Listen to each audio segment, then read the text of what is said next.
Hey, Taylor Sunday is with us. Hey, Hey, I'm at work today, so I may be in and out during class. I understand. Okay. Hopefully my TI person will put it on YouTube and you can watch it over. Okay. I looked at the schedule and it says we're supposed to study the diesel cycle again. And we've studied it already, but I forget what we've done and what we haven't done. I guess I need to look at my own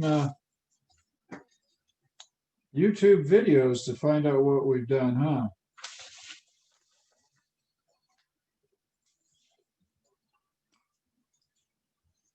So let me look at the schedule here.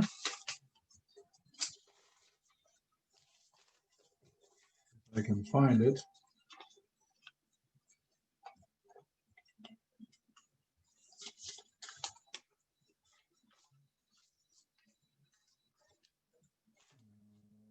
Okay, there it is. We did. This is, go ahead. Oh, I'm sorry. I was just going to tell you, last time we met, you went over problem 10-122E. I'm pretty sure. Oh, thank you so very much. Thank you so very much. Yeah, we don't want to do that again. Good going. Well, let's move on. The next topic after the diesel cycle is the Stirling cycle. Let's do that. That'll be good. Now, who was that I just talked to? Who was that? Nathan. Nathan. Honkin' thank you point for Nathan for helping me out. I appreciate it, Nathan. We're going to talk about the Stirling cycle now. Now, I was looking here. You're supposed to do one for me.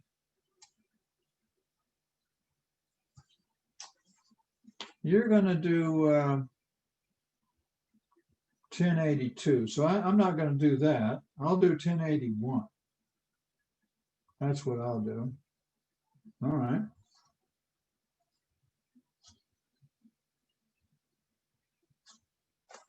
Okay. Topic today is the Stirling cycle.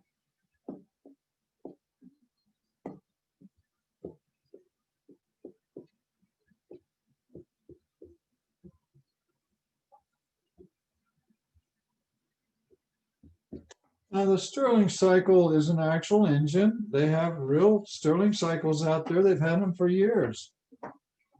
They're in the oil field for pumping oil.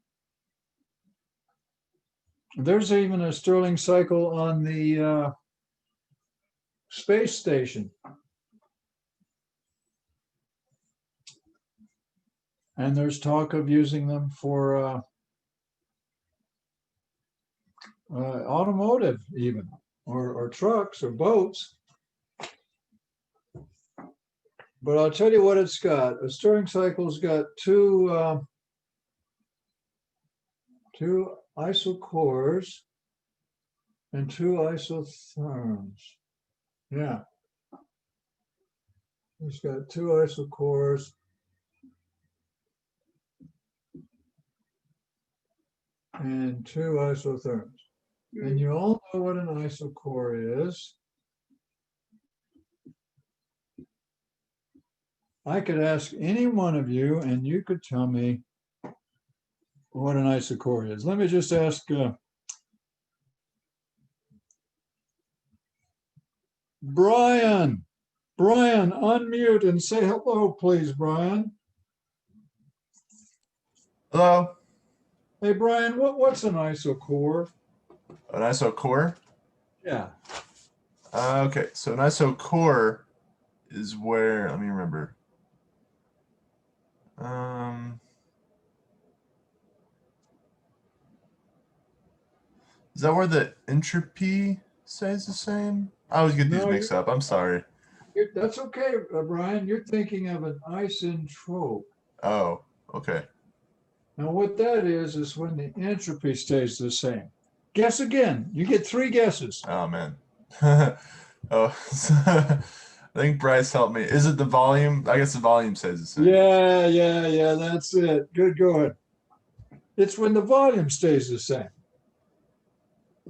As long as I've got you on there, though, Bryce, I'm talking to Bryce, right? Oh, this is Brian. I'm sorry, Brian. I got mixed up. Brian, what's an isotherm? That's where the temperature stays the Yeah, same. yeah. That word therm kind of Yeah, gives it away. therm. Yeah. Okay, well, here, let me draw it for you. Now, we're treating this as a closed system or a control mass. It's like a piston cylinder type thing. Now, you know what isotherms look like on a PV diagram. They kind of look like this. There you go. Where the hot ones are up here and the cold ones are down there. And what we're going to do is we're going to have 2 isocores. There they are. See, those are straight up and down constant volumes. This is going to be, we're going to start here, state 1, and we're going to have an isothermal compression to state 2. Then we're going to have an isochoric. Let me think now. An isochoric heat addition, because it's going to get hotter. Can you see that? It went from cold to hot. State 3 is going to be at the hot isotherm. And then going from 3 to 4, we have our power stroke. See, this is compression. This is ignition, you might say. You got to burn fuel somehow to make it hot. You could use, well, anything you want. I guess you could use gasoline, or you could use coal, wood, whatever. And then you have your power stroke to state 4.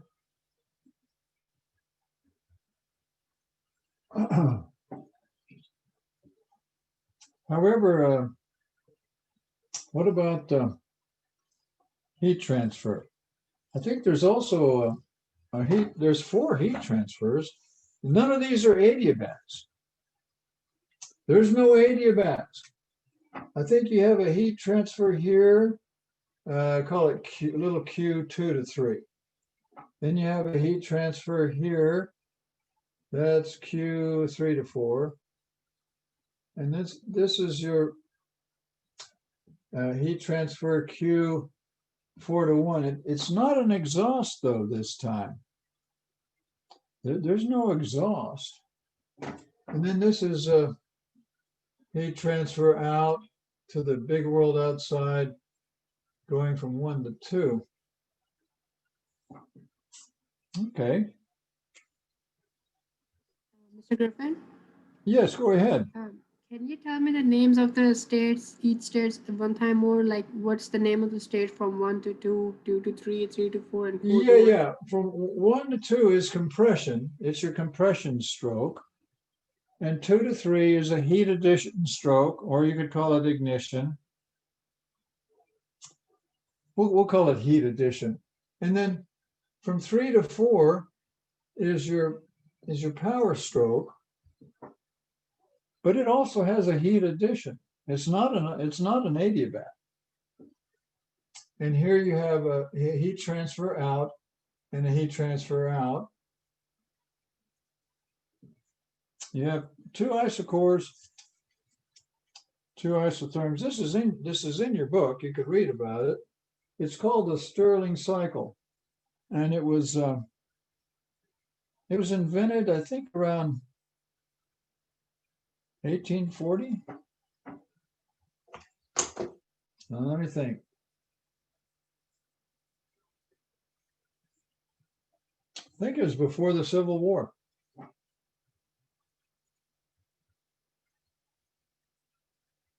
Now, what we're going to do is we're going to actually do one.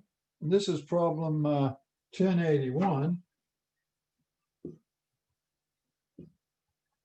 And we're going to make our little property table. You know how that goes.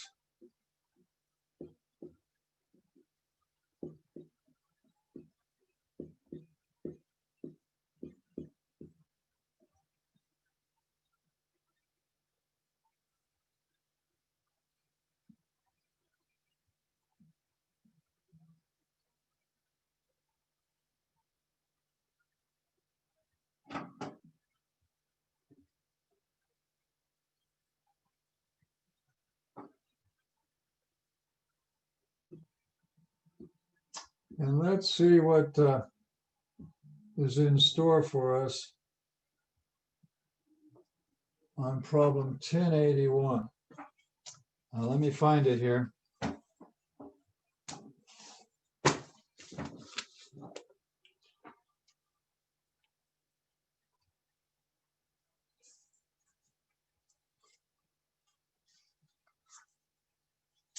Okay, I found it.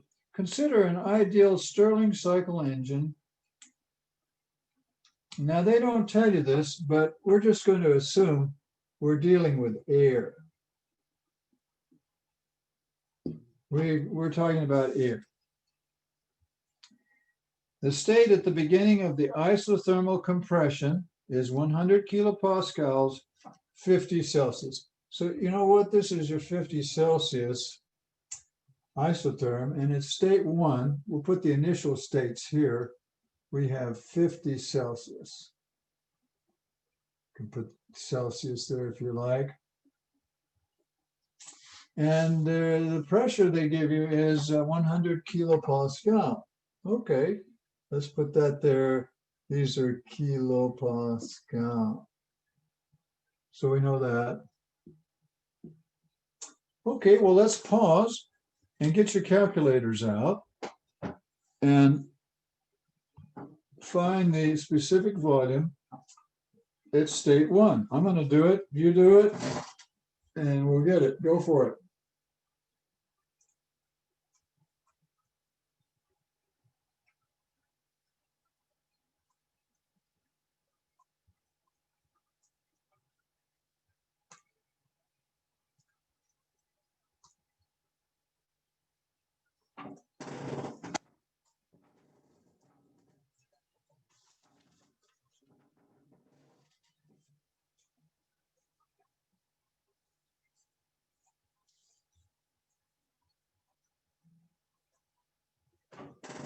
Now I got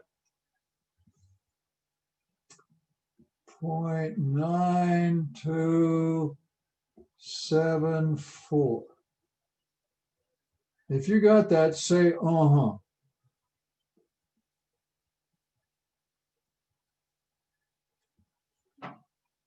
.9274.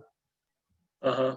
That's Hey, are we doing, are we keeping it in Celsius and just doing our calculations in Kelvin? Is that what we're doing? Yes. Now who am I talking to? Is that Nathan? Nathan? Yeah, that's Nathan. Yes, Nathan, you have to get it in Kelvin to find that answer.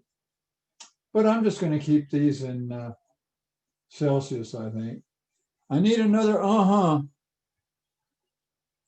Uh-huh. Okay, good. Well, let's keep reading. Now we're doing problem 1081.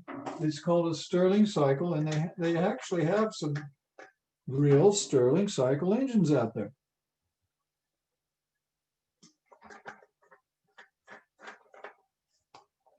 Let's see what it says here. It says the compression ratio is 6. Well, here, let's write that down. The compression ratio is 6. You know what that means? That means V1 over V2 is 6. And look, we have V1. So we can find V2. Here goes. I'm going to do it. I'm going to find V2 now. You got an equation here. There's only one unknown. I know we can do this. They call that the compression ratio. I got 0.1546 or 1545. We're not gonna get too upset there, but we now we have V2. We know the specific volume at 2. Now what? Well, let's keep reading. What does it say here? It says that the maximum temperature is 900 Celsius. Well, let's write that down. You see this here is 900 degrees Celsius. That's the hot one. See, this one's 900 degrees Celsius. So we'll put that right here. Now, wait a minute. You know what? At state 2, it's got the same temperature as state 1 because it's an isotherm. It's state 3 that has the 900. Got hot, didn't it? And state 4 has to have the same temperature as state 3 because we have 2 isotherms. Yeah. Okay, good. Keep reading. What does it say? Calculate the maximum cycle pressure, thermal efficiency of the cycle with and without regenerators. I'll explain that. Well, that's all they told us. We just got to fill in the rest of the boxes. Hey, look here. P2V2 is equal to RT2. You go ahead and get P2.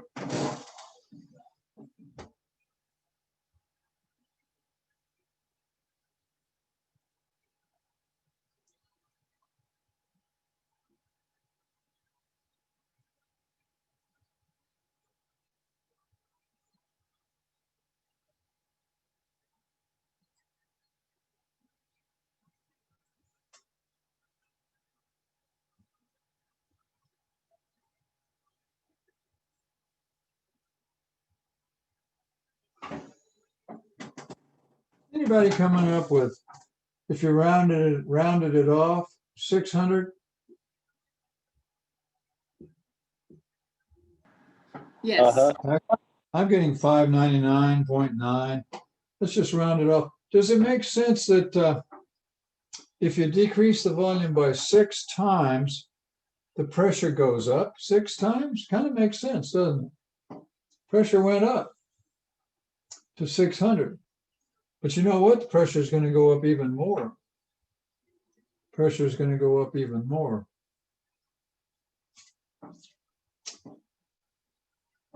Okay, well, we're doing great. Does anybody have any suggestions for filling in any more boxes?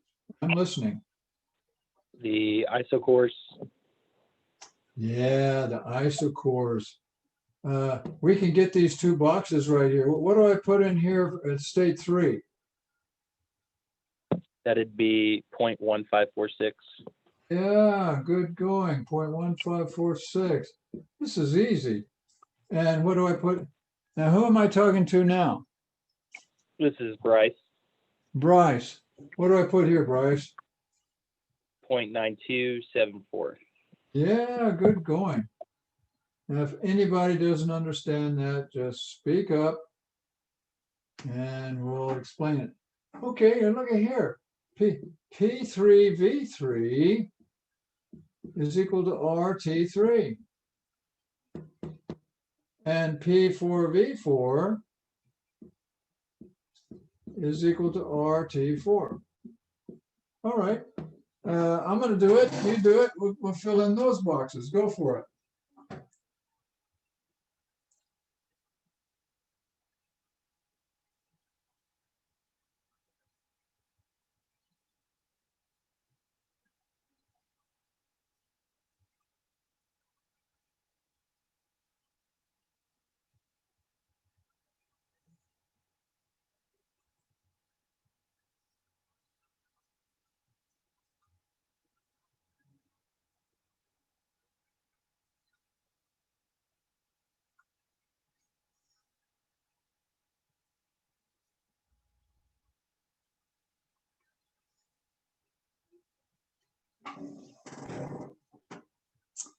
Well, I've got a humongous pressure at 3.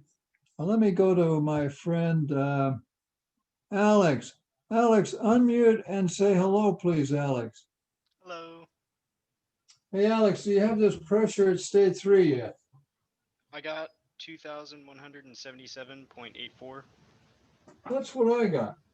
I think I'll just round it off to 2178. That's close enough. Now, I haven't done this one yet. Give me a minute. I'm going to do that one now.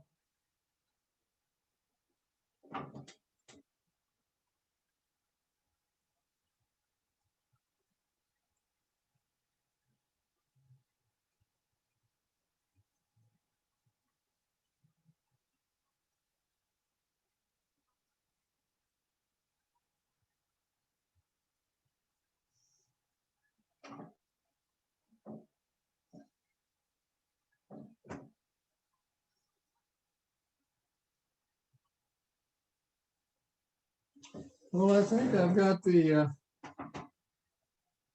pressure at 4. Let me ask somebody here. How about my friend Bryce? Hey, Bryce, unmute and say hello, please. Hello. Hey, Bryce, do you have this pressure at state 4? Yes, sir. I got 363.1 kilopascal. Man, you guys aren't goofing up. Nobody's goofing up this morning. 363. We need to put the units on here. You know what? Let me put these units on here. Now this one here is it's kilopascal. This one's cubic meters per kilogram. Now all of these are going to be kilojoules per kilogram. Kilojoules per kilogram. Kilojoules per kilogram.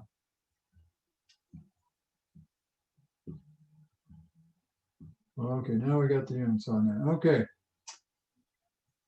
What do we do now? You know what? None of these little q's are going to be zeros because there aren't any adiabats. None of those are adiabats. But wait a minute. 2 of these little w's are going to be zeros. Which little w's are going to be zeros?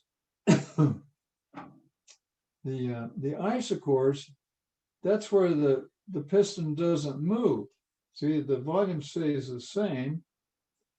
So going from 2 to 3 and 4 to 1, the piston doesn't move. It's an isochore. Okay, so those are 0. None of these are going to be 0. Now, how do you get these delta U's? Well, we have a lovely equation that goes like this. Delta U from 1 to 2 is C sub V delta T from 1 to 2. You have to go look up C sub V. I think it's 0.717. But if I'm wrong, you correct me. That's correct. I think that's correct. Well, gee, going from 1 to 2, there is no change in temperature. You know what? That's going to be a 0, isn't it? There's no change in temperature from 1 to 2. And in fact, from 3 to 4, there's no change in temperature. So that's going to be 0. See, specific internal energy depends on temperature. And if temperature doesn't change, the specific internal energy doesn't change. But we can go from 2 to 3. Let's do 2 to 3. 2 to 3.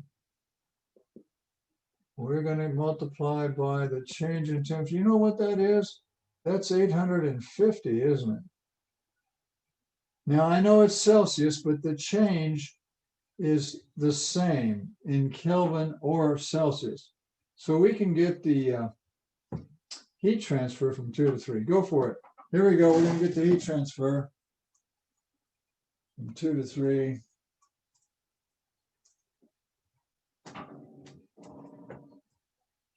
I got 609. We could round it off, I guess. 609.5. And you know what? This would be a negative 609.5, wouldn't it? Because when you go from 4 to 1, the temperature drops 850 degrees, doesn't it? Do I need to explain any of that? Well, we're doing great. We got almost all of our boxes filled in. Any suggestions on getting, what are you going to do with these other boxes here? Do you remember this equation here? And we're talking about going from 3 to 4.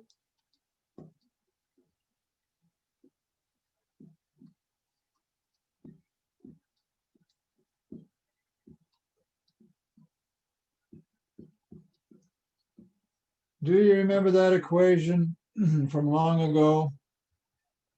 What is this, December 1st? We did that one like in September, I think. We've been doing this for a long time, haven't we? Now, do we know P3 and V3? Yeah, we do. Do we know V4 and V3? Yeah. Hey, we could get the work per mass going from 3 to 4. Do you see it? We know all this stuff. I'm going to shut up for a minute and a half, and we're going to plug in the work to get from 3 to 4. Go for it. See if you can do it.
Well, I got an answer. I wonder if anybody got that. Let me go to one of my students here. How about my friend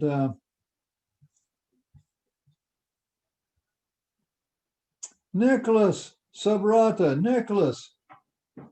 Unmute and say hello, please, Nicholas. Hello. Hey, Nicholas, did you get this work per mass going from 3 to 4? Yes, What'd you get? I got negative 603.32. That's what I got, only I got a positive. Ooh. How'd you get a negative? Oh, I flipped my volume. Sorry. Oh, I see what you did. You had your volume upside down, didn't you? Yes. I got 603.3. What'd you say yours was? 603.32. Yeah, we both agree. We got the right number. So this is 603.3. Good going. That's, Should that be, Did I do that right? No, wait a minute. Uga. I put it in the wrong place. Somebody was trying to tell me that. What we did was 3 to 4. There you go.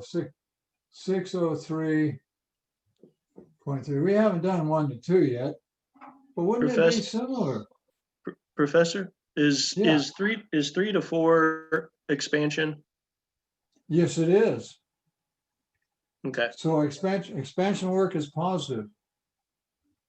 Now going from 1 to 2 is compression, so that's going to give you a negative. But will it be a negative 603.3 is the question. Well, I don't know. Let's write it out. Here we go. The work going from 1 to 2 will be P1V1, natural log of V2 over V1. Now we know all that. Will it give you the same answer? I don't know. Plug it in, let's see. Plug all that stuff in, let's see what happens.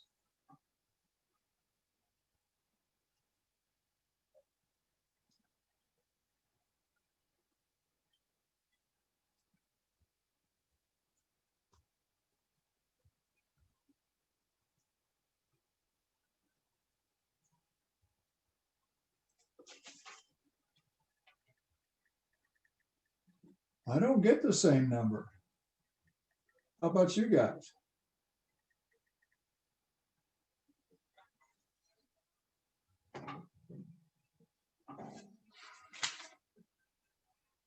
I don't get the same number.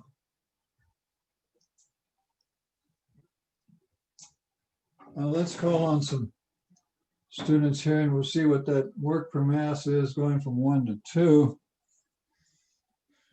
How about my friend Nathan? Unmute and say hello, Nathan. Hello, I got negative 166.15. That's what I got. I'm getting a negative 166. I'll just round it off to 0.2. That's good enough. Okay, great. Hey, now what? Well, we have to get these cues here. Well, here's how we're going to do that. I need a little room here. Any question on any of that? Okay. Before I erase this, let me ask one of my students, this equation here that we just used a couple of times, you can't use that just any old time you feel like it. You can only use it when? Taylor Sunday? Taylor Sunday, unmute and say hello, please, Taylor.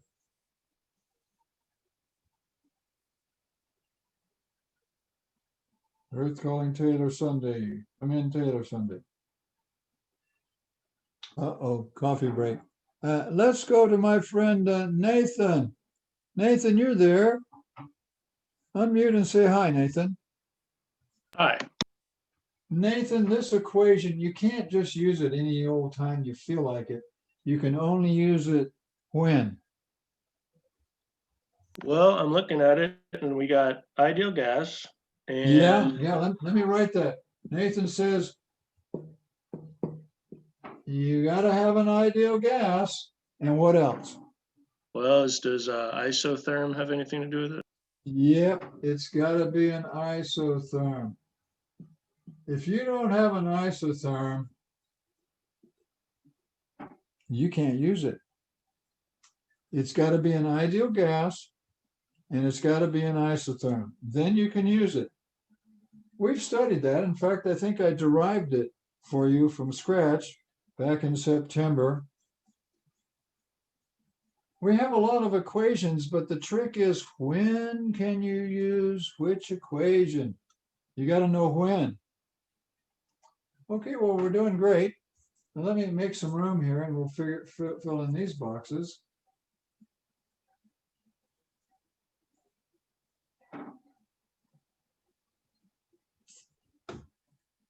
Now to do that, we're going to use the first law. Now we're using control mass now. The first law for control mass you'll know and love. It's just so simple. It's like that.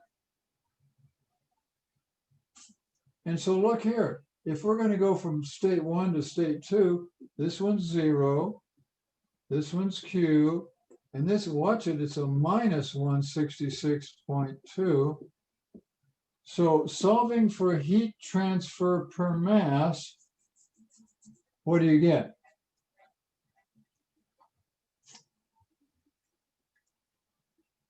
Do a little algebra there, and I know you can do it. Did you get a negative 166.2 kilojoules per kilogram? If you did, say, uh-huh.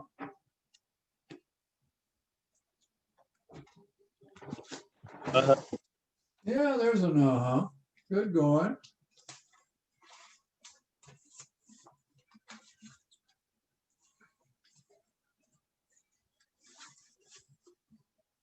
Okay, well, let's do, see, what we just did was from 1 to 2.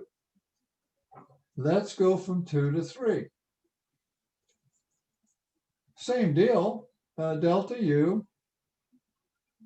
from 2 to 3 is equal to Q from 2 to 3 minus W from 2 to 3.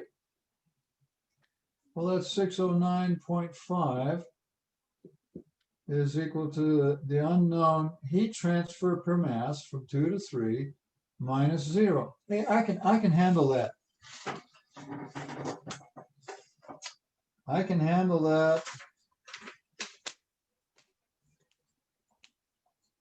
I'm getting 609.5. 609.5 for our Stirling cycle from 2 to 3. You're going to have to pay for that. That's going to cost you money. We'll put a $sign on that. These engines require some kind of fuel. So you got to pay for that fuel. Okay, now let's go from 3 to 4. Same deal. It's just that we're going to go delta U from 3 to 4 is equal to Q from 3 to 4 minus the work per mass from 3 to 4. So what do I put in there for the Q from 3 to 4? You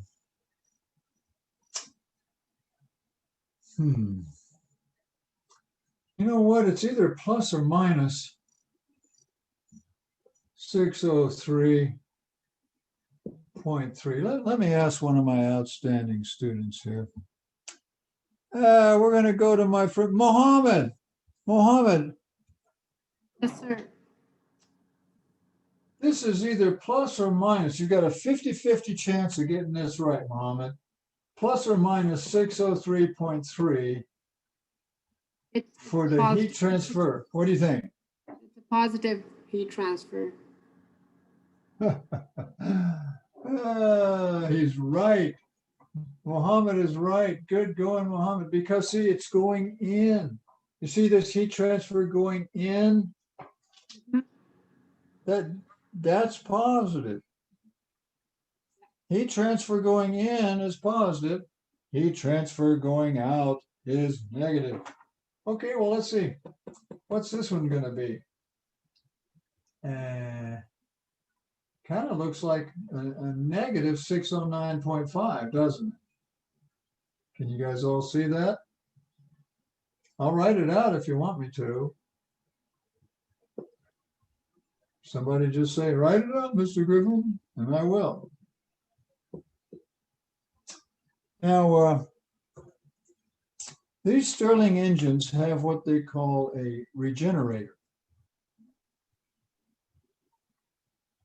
Does it mention that?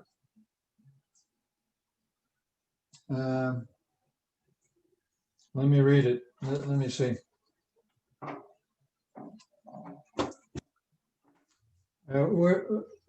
If anybody just woke up from a daydream, we're doing problem 1081.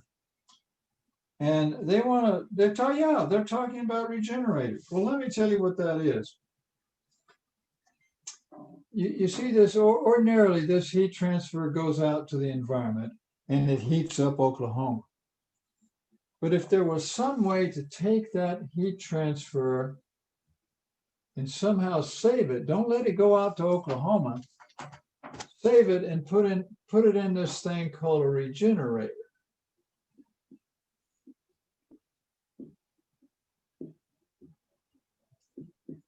And they had these in the early Stirling engines. And then if you could take that same heat transfer and put it back in here. See that 609.5 going out? If you could save it somehow and put it back in here, you wouldn't have to pay for that. All you would have to pay for, remember that $ I had there? Get rid of it. Then the only thing you got to pay for, here's a $. Here, you still have to pay for this one. Put a $sign right there. There you go. You're still going to have to pay for this 603.3, going from 3 to 4. That's going to cost you money. Here we'll put a $sign on that. There's your $sign. That's going to cost you money. But these two here don't have to pay for it. What a deal. What a deal. Now, what this regenerator amounts to, it's a box with real fine steel wool in it. Did you know steel wool can heat up and cool off dozens of times per second? Let's say 20, 30 times per second. Real fine steel wool can heat up and cool off 30 times a second. And that's exactly what's happening here, because your temperature is going from 900 to 50. That's a big drop. And it's going to happen fast because this motor is turning fast. It's turning fast, and you're going to have to cool off and heat up. See, here it's heating up. It's going from 50 up to 900. But real fine steel wool can do that. And you can save yourself some money. So now let's figure the efficiency with and without the regenerator. I just need a little room here. We're going to find the efficiency. Now, the symbol they use for efficiency is this Greek letter eta. And what it is the net work divided by the heat that you got to pay for. Now, if you have, we'll do it with the regenerator. If you have a regenerator,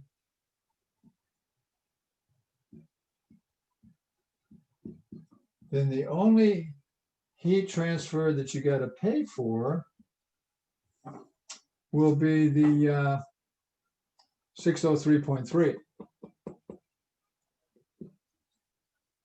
Here, let me get the net work.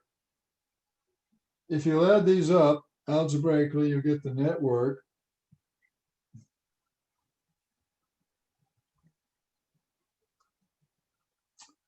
Now, if I did that right, I'm getting 431.1 kilojoules per kilogram. That's your net work. And the heat transfer per mass that you have to pay for is this 609.5. These here cancel each other out. Can you see that? So here we go. We're going to get the efficiency with the regenerator. Here it goes. Professor, which Q are you using? I'm using this one here because these two here cancel out. Can you see that? So are you using 3 to 4 or 2 to 3? I'm using from 3 to 4. Yeah, from 3 to 4. You got to pay that. You got to pay cost you money for that heat transfer per mass from 3 to 4. Okay, it looked like you wrote down the 2 to 3 Q. Oh, I did. I goofed up. Who was that? That was Nathan. Nathan, thank you so very much. This is wrong. This is wrong. Nathan was right and I was wrong. What we need here, Nathan, is the 603.3. So I goofed up. Let me get the correct efficiency now. It's so easy to teach you guys. You guys are really doing good today. I don't think anybody's screwed up today except me.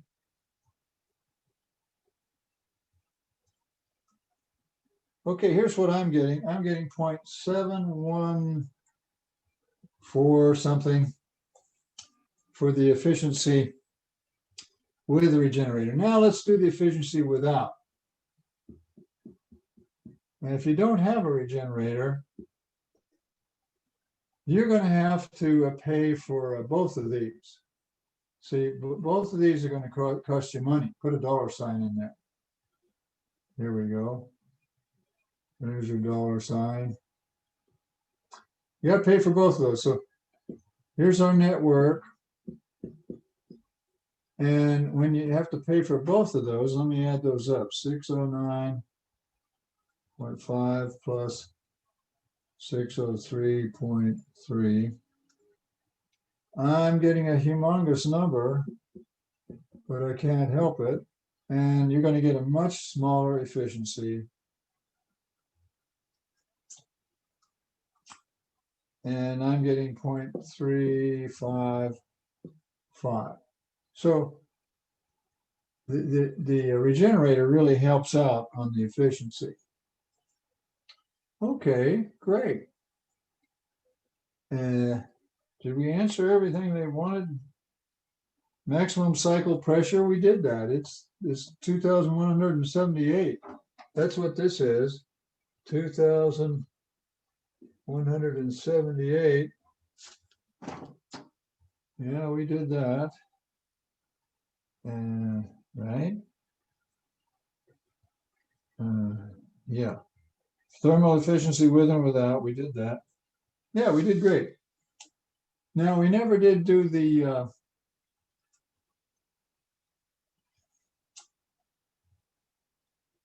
trying to think of the name of it.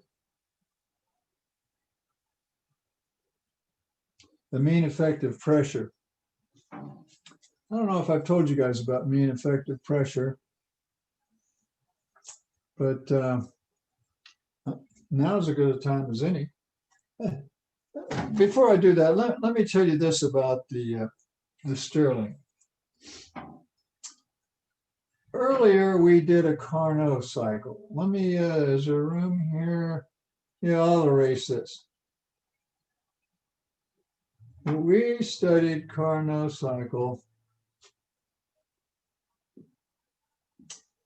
a while back. What is it, December now? I don't remember when it was. Might have been October. But we found the efficiency of a Carnot cycle was 1 minus TL over TH. I don't know if you remember that. They have to be in Kelvin. They have to be in absolute.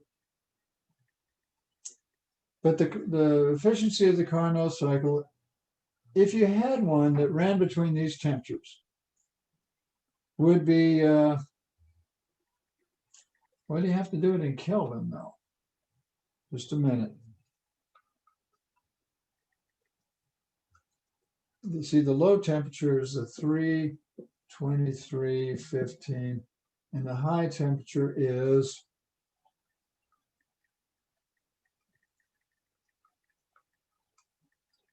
1173.15. Go ahead, and if you had a Carnot cycle operating between those same two temperatures, what would be the efficiency of the Carnot cycle? Go ahead, plug that in. Let's see what we get.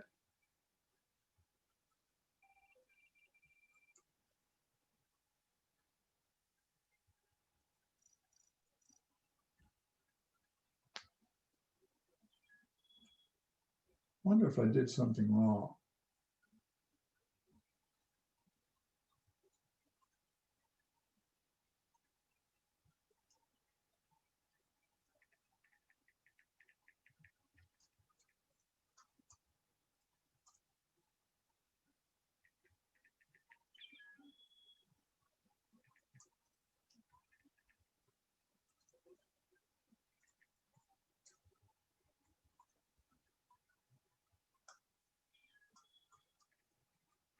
I'm trying to plug this in without goofing it up here.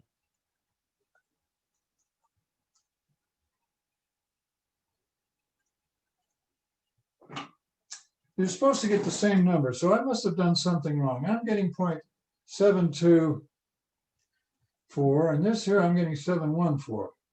I've done something wrong. Let me try again here. Maybe you can spot my mistake. Okay, let me stare at all this here for a minute.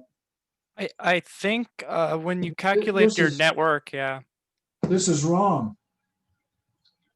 I can't subtract. That's my problem. Let me try algebraically adding those, really subtracting. Thank you. Who was that just spoke up? Oh, that was Braxton. Braxton, I'm going to give you a thank you point because you're right. 603.3 minus 166.2 is it's 437.1. I don't know what happened here, but guys, I goofed this up. It's 437.1. It's 437.1. Now get this is wrong. Now get the efficiency with the regenerator. Let's see what you get. 3.3. Boy, Jove, you get 0.72. Well, you get 7245. I think that's what you get when you do this. Let me try it again. 323.15. 1173.15 plus 1. Yep, 7245. You get the same efficiency. Now, that's the theoretical efficiency. With a Carnot engine, they don't have any real Carnot engines, by the way. They're just theoretical. But the maximum efficiency that you could ever get would be with a Carnot engine. And the Stirling gives you the same efficiency, theoretical efficiency, as a Carnot. Now that's an advantage. Let me tell you a little bit of the history about the Stirling engine. There was a time about 150 years ago, many years ago, when there was a kind of a race between the Stirling engine and the steam engine. They use them for pumping out water in coal mines in Great Britain.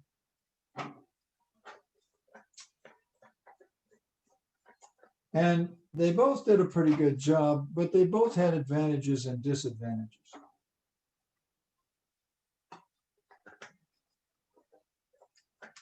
The disadvantage of the steam engine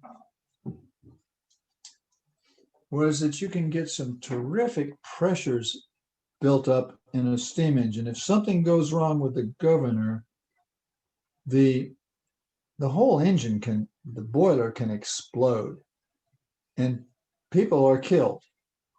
And it's happened before. You could read it, you could Google it about steam engines exploding. There was a locomotive steam engine near Carthage, Missouri that exploded. Oh, it was a long time ago, maybe in the 30s.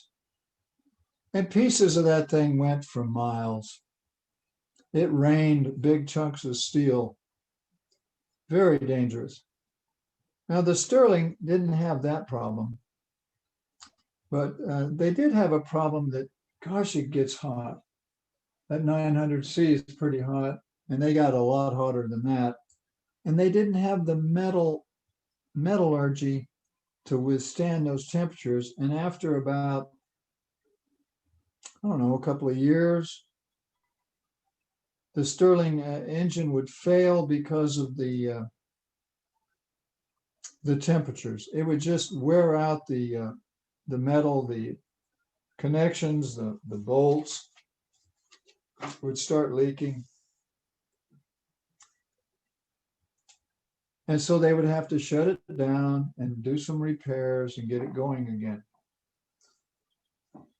And at that time, it was more economical for them to do the steam engine than it was the Stirling. Now today, with the metallurgy that we have today, the Stirling engine's coming back.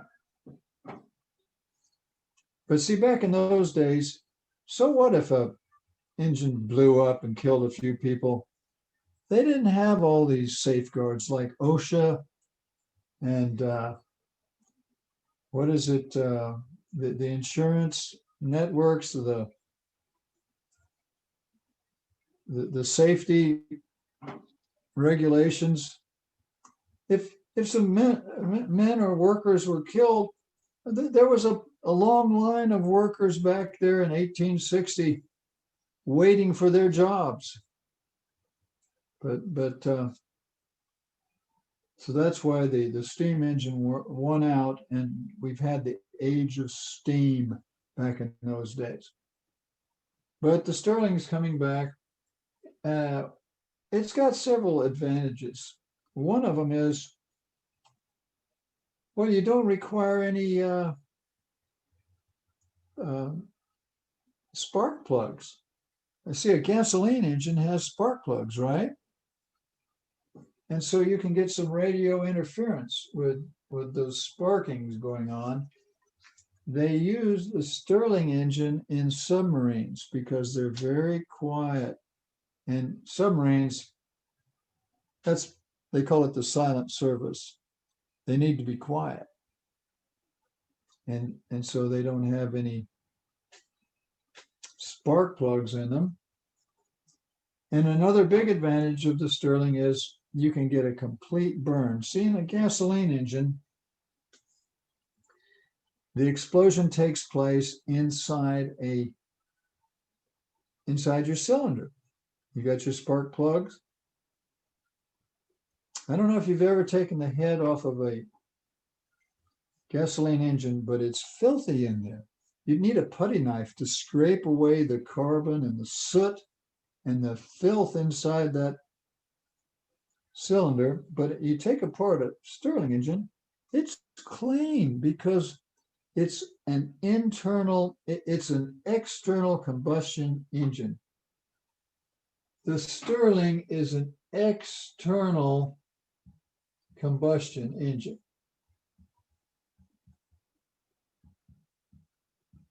External combustion. Whereas, see, the automobile engine is an internal combustion. All of the burning takes place inside this steel box. But with the Stirling, the combustion takes place outside the piston. And so you can give it plenty of oxygen, you can get a complete burn, and that way you don't get the pollution. You don't get the sulfur dioxide and the nitrogen dioxide and all these pollutants. Carbon monoxide, you don't want that. And you won't get it with the Stirling. So it's a fascinating topic. And if you want to look it up on Google, just type in Stirling and solve it. Now I was going to show you about the, what do they call it? The mean effective pressure. Let me show you that. I just need a little room here someplace. Okay, the topic right now is mean effective pressure.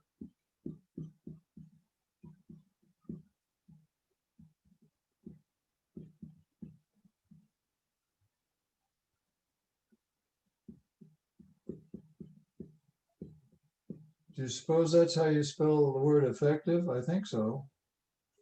Mean effective pressure. Now this is different than the average pressure. See, if you wanted the average pressure, what you'd do is you'd add these up.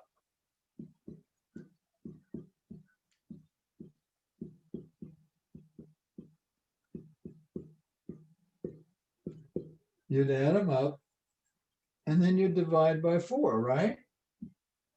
Well, let's see what you get for the average pressure.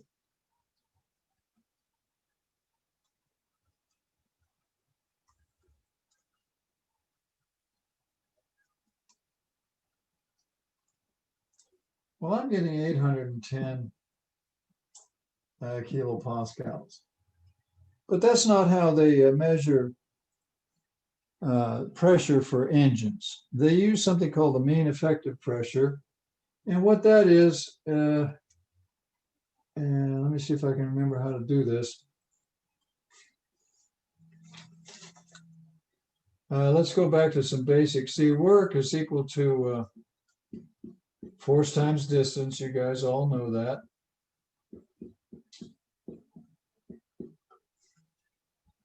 And force you can get by taking your pressure times your volume, right? No, times your area. There you go. Pressure times the area. And distance, what we're talking about here for distance, in this case, would be the how much the piston moves. You could get that by going V1 minus V2 and multiplying by the mass. And so if you wanted the network, this is what they call the mean effective pressure times the, did I do that right? Pressure times area is force, right? Yeah. Force times distance.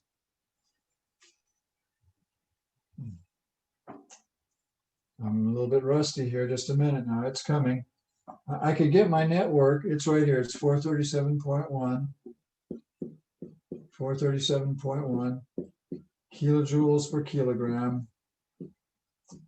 I remember the formula now. It's just V1 minus V2. But to get the volume, so you have to multiply by M, right? Mass times specific volumes gives you volume. I think that's right.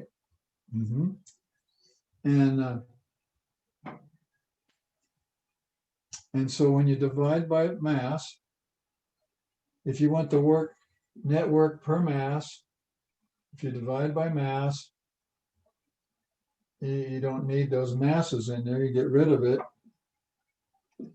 And the network is equal to, I don't know if that made any sense, but it's equal to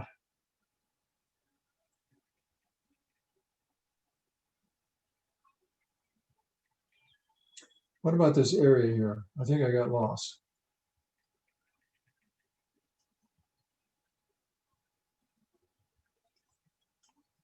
You need the mass to get the distance. I don't think we need that area.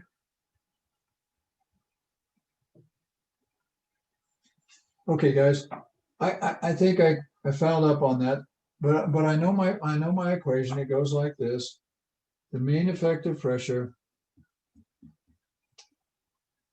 is equal to your net work per mass divided by your V1 minus V2. Now let's see what we get when we do that. That's 437.1 kilojoules per kilogram. We'll look at the units.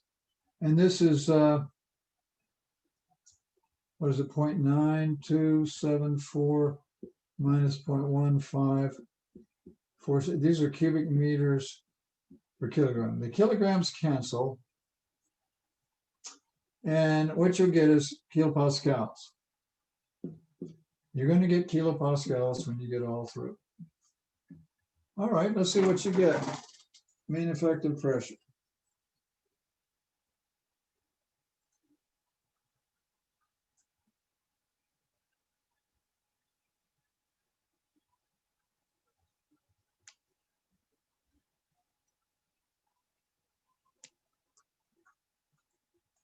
Did you get 560, rounded off to 6 kilopascals? Well, that's a lot smaller than 810. That's the average pressure, but this is how they measure pressures for engines. And I think the reason is you see this 2178, it only exists for just a tiny instant. The pressure, if you think about it during the time of your cycle, is always smaller than that. And it only gets to that amount for a teeny tiny moment. So now I've showed you about mean effective pressure, and all engines have that. We talked about efficiency. The last topic I'm going to mention is the Otto cycle. Let me tell you about Otto cycles. I wish we had time to do an Otto cycle, but let me tell you about them. Let me say goodbye to all this, unless you had a question.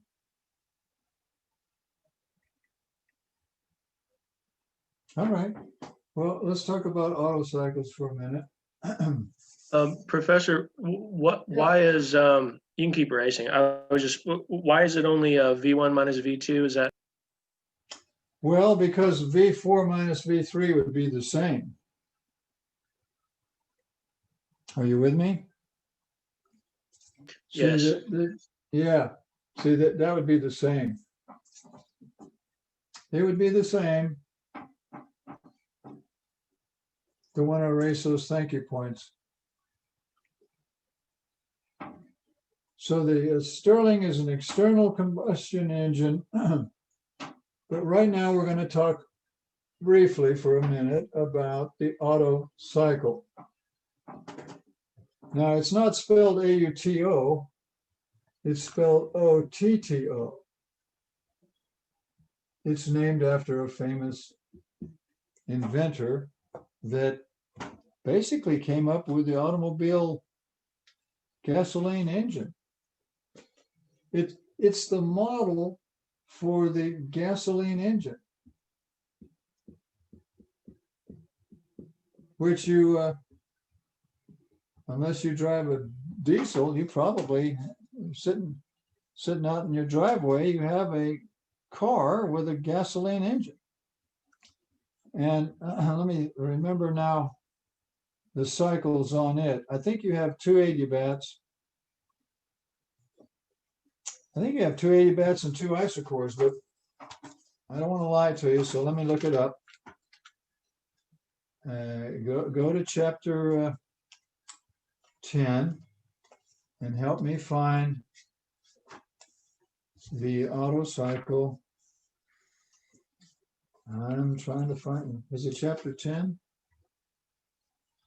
Yeah, there it is. I'm on page 314. and you have 2 adiabats and 2 isocores.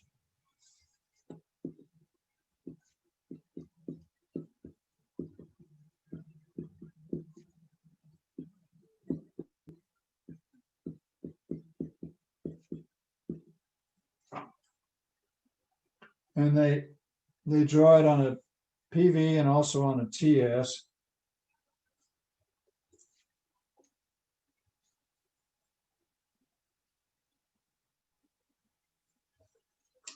Now, what they've got in your book on page 314 is an ideal Otto cycle. It's a model of the gasoline engine. And if you have an ideal cycle, that means all processes are reversible. Do you remember if you have a reversible adiabat, they have a special name for that. It's called an isentrope. Now here, let me draw it for you. If you did this on a PV diagram, you know the adiabats are steeper than the isotherms. Like if there was an isotherm like that, the adiabat started off at state 1. It's steeper. There's state 2. Adiabats are steeper than isotherms on a PV diagram. And then you have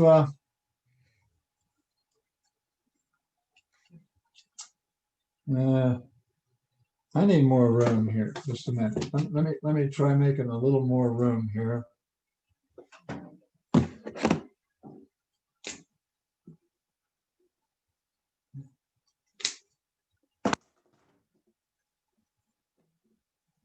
Here's state 1, and here's state 2. There we go. There's your adiabat. And then you have an isocore to state 3. And of course, there's isotherms going through there too, like this. But what we have is adiabats, and they would go like that.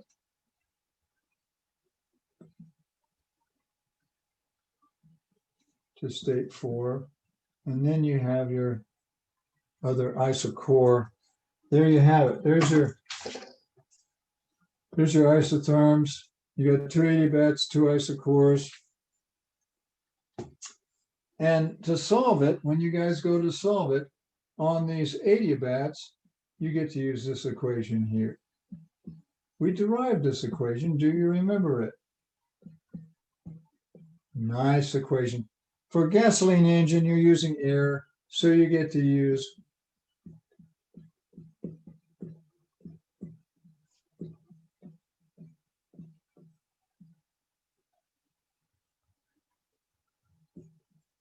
now, did I write those down right? I don't want to lie to you. Yeah, that's right.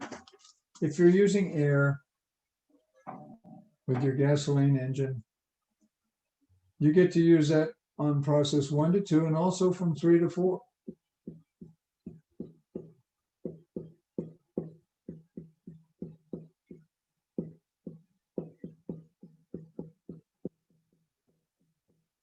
Now watch it, you switch these, see, this is going to be V4 over V3. No, I did that wrong. It's V3 over V4. There we go. Those are all correct now. And you know these are isocores. You know there's no work. There's no work done. This is your expansion. This is your power stroke. This is your exhaust intake. This is your compression stroke.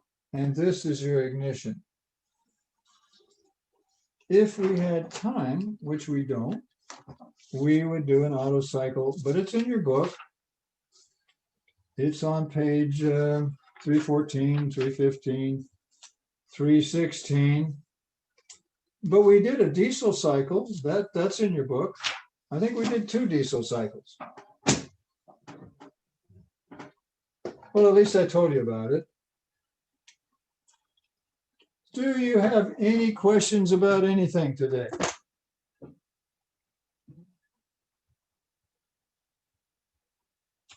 Well, okay. I've had fun. I've had enough for today. Let's sign off, and I will see you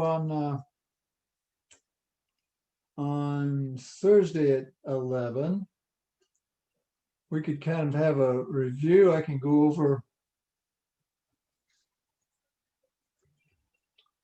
I could go over any homework. What's your homework? That's a heck of a good question. What is your homework? I always have homework.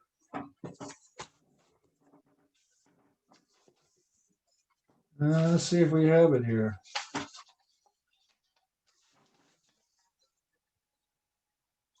It's chapter 10, number 72 and 74. That's your homework. Let me write that down. This is homework number 27. It's 10, 72, and 74. Now, what are those? Let me see what those are. 10, 72, and 74. Those are diesel cycles, aren't they? Yeah. Those are diesel cycles. Now, what I want from you is that property table